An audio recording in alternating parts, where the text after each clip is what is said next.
எனக்கு விநாயகரை பார்த்தால் ரொம்ப பிடிக்கும். அவருடைய அந்த தும்பிக்கை, அவர் உட்கார்ந்திருக்கிற விதம், அவருடைய எளிமை, இதெல்லாம் ரொம்ப பிடிக்கலாம். குறிப்பாக சின்ன குழந்தைங்களுக்கு விநாயகரை ரொம்ப பிடிக்கும். அவங்க எப்படி வேணா அந்த விநாயகரை அவங்க தொழலாம்.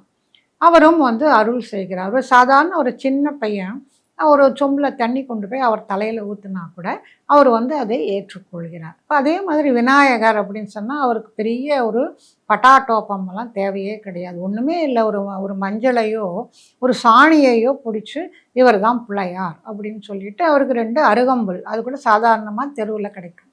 அத எடுத்து வச்சு, ஆனால் நாம ஆத்மார்த்தமாக, மனசு சுத்தமாக, முழுமையான நம்பிக்கையோட பிள்ளையாரை வணங்கினார்.